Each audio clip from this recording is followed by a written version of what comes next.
Welcome back, Truest Crime fans. For over 5 decades, the chilling cases of the Alphabet murders and the Freeway Phantom have gripped investigators in a vortex of unanswered questions and eerie similarities. Young girls snatched from their neighborhoods, their lifeless bodies discarded along lonely roadways. Could these horrific crimes be the twisted handiwork of a single, elusive killer? Who was the Freeway Phantom? What links him to the Alphabet murders? Join us on this episode, where we discuss a chilling tapestry woven from a trail of clues, whispering a terrifying truth. We're investigators not chasing phantoms, but a single monstrous entity. This is Truest Crime, where the truth is often more terrifying than fiction.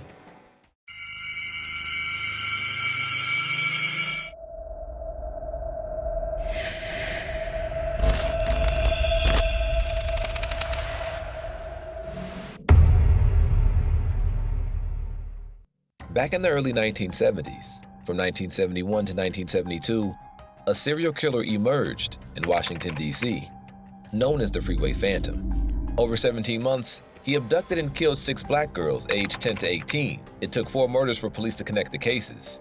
The Phantom grew increasingly bold, making his victims call their families and leaving taunting notes for law enforcement. Simultaneously, from 1971 to 1973, 3 young women were killed in Rochester, New York, in which came to be known as the Alphabet murders. But as time passed, the investigations into their deaths grew cold.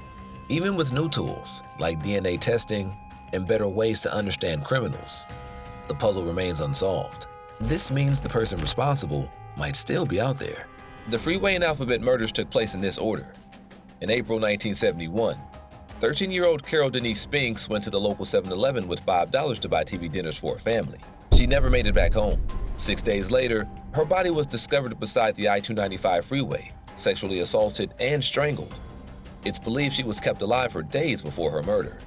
Carol's identical twin, Carolyn, recalled the shock and horror of losing her sister. But Carol's death was just the beginning. 2 months later in July, another body was found in the same area, in an embankment by the I-295 freeway. Darlenia Denise Johnson became the second victim of the Freeway Phantom. She was also strangled, but by the time her body was found, it was far too decomposed to tell if she had been sexually assaulted. 9 days after Johnson's discovery, another victim emerged. This time, the killer made the victim call home before killing her. Brenda Faye Crockett, only 10 years old, vanished on her way to buy groceries. She called home to her sister saying that she was in Virginia and a man had taken her. Shortly after, she called again, asking if her mother had seen her. Then the line went silent. Brenda's body was found the next day, raped and strangled. The killings continued. In October, Nenemoshia Yates disappeared while returning home from the store. Her body was found just 2 hours later, also raped and strangled. With 4 young black girls dead, authorities acknowledged the work of a serial killer. During the same period between 1971 and 1973, Carmen Colon, Wanda Walkowitz, and Michelle Menza were also taken, strangled, assaulted, and left by busy roads outside of Rochester. Now, with the DC murders, the given moniker was evident because the girls were all found near the road. But the Alphabet killings weren't ever tied to this same moniker. Was this the same person that haunted DC, or was he a copycat? What's strange in this case is that the police think the killer chose them because their names and the towns they were found in matched up: Cologne and Churchville, Walkowitz and Webster, and Mainza and Macedon.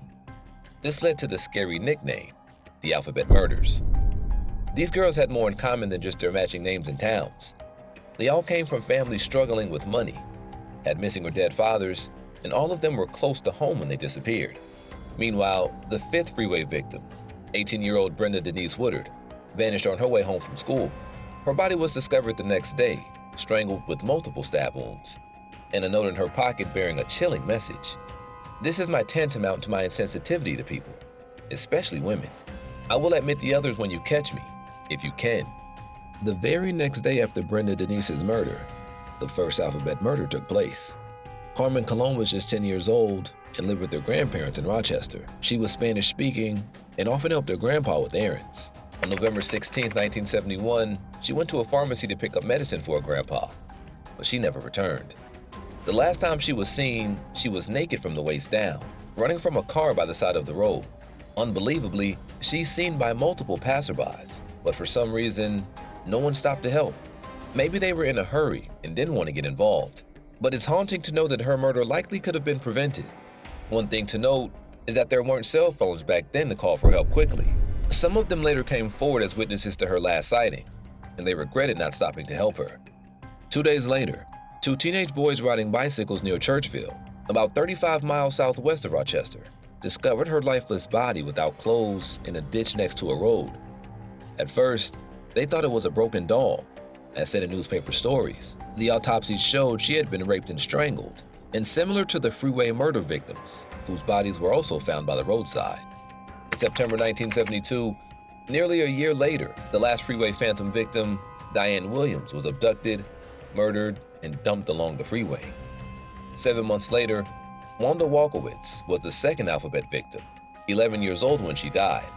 Rita DeCann described her older sister as a tomboy with red hair, weighing about 65 pounds. She often helped her mom with chores like buying groceries for dinner, since their dad passed away from a heart attack years ago.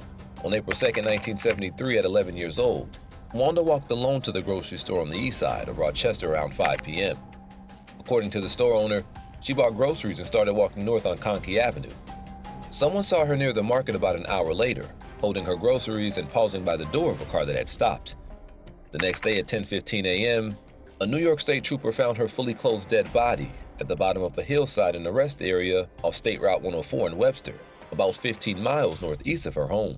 The autopsy showed she had been strangled with a belt or similar item, sexually assaulted, and shockingly, she had been fed before she was killed. Police Captain Andrew Sparacino believed that the killer had a car, and that the girls willingly got in. The lure dangled before the children may have been the offer of a hamburger and a soft drink, he said, according to the New York Times. Could it have been that the Freeway killer moved on to a nearby city and decided to try a new kind of victim to cover his tracks because the case was heating up in D.C.? According to the Real Crime documentary, Wanda had cat hair on her clothes, even though her family didn't have a cat, which made some people think the killer tempted her with a pet. Relatives who visited Wanda's grave said an unknown person had been cleaning her tombstone and leaving flowers for 15 years. A few months after Wanda disappeared, on November 28, 1973, 11-year-old Michelle Menza went to her school nurse's office crying on the Monday after Thanksgiving. The New York Times reported in December 1973, Michelle and her younger sister were tormented by their classmates because they obviously were not required to bathe regularly, and their clothing was ragged and dirty. The nurse let her go home, and the last time she was seen was about a fifth of a mile from the school by classmates, as reported by the Democrat and Chronicle newspaper in 1973. Police got a tip that a girl who looked like Michelle was seen at a hamburger stand in a man's car. The person who saw her reportedly said the man had dirty hands and came back to the car with a bag and a cup. Later, witnesses saw a man who looked similar driving a car with a flat tire and a girl who seemed like Michelle in the back seat. They told the police what the man looked like, giving them the first idea of what the possible suspect looked like. 2 days later, after Michelle vanished, her lifeless body was discovered in a ditch near Macedon, about 20 miles northeast of Rochester. Strangulation marks were found on her neck, and the autopsy revealed that she had eaten a burger before her death.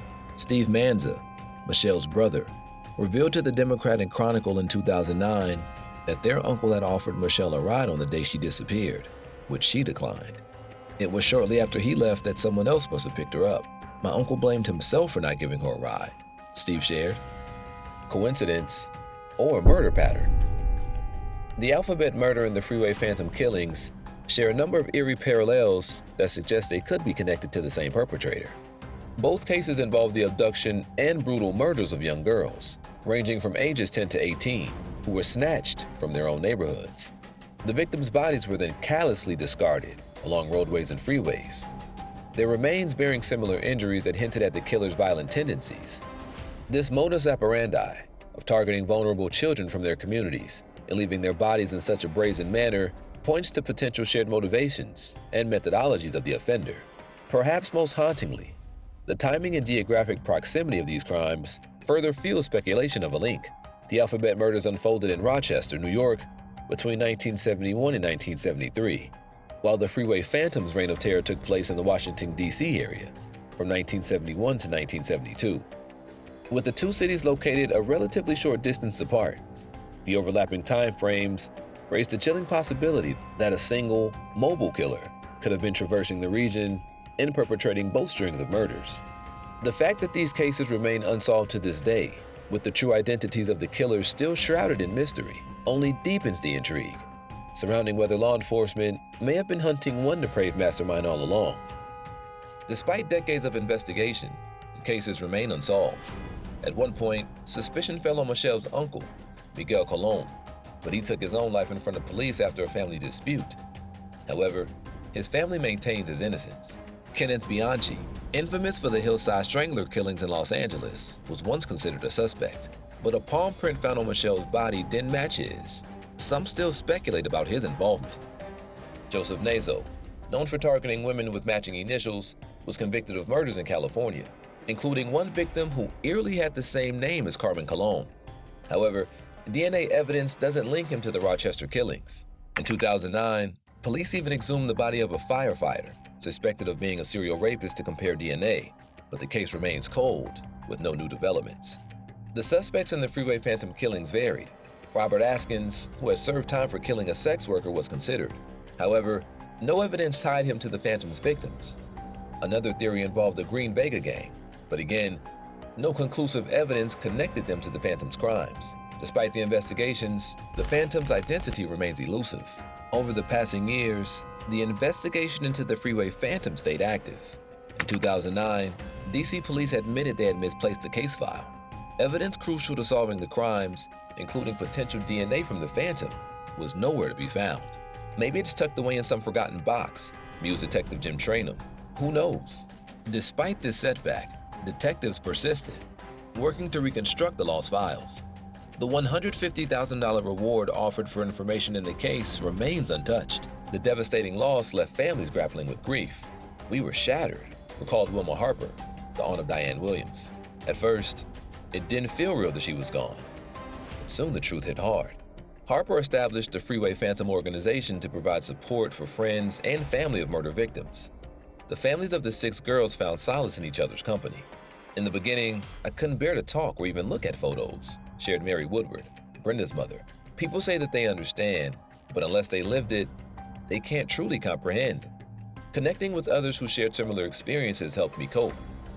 While both cases weren't exactly identical, the similarities linking them together, like location, the period the killings happened, the age of the victims, the manner in which they were killed, and where their bodies were found, are too similar to ignore. As the years pass, a chilling thought lingers. Which scenario is more unsettling? That 2 separate serial killers, driven by a twisted compulsion to prey upon the innocent, roamed freely without facing retribution, or that a single diabolical mastermind orchestrated this reign of terror, their identities and motives shrouded in darkness, taunting us with the depths of their depravity. So what do you think? Are we hunting phantoms or a single monstrous entity? Let us know your thoughts in the comments below. Be sure to like and subscribe for future info and theories. This has been True as Crime, where the truth is often more terrifying than fiction.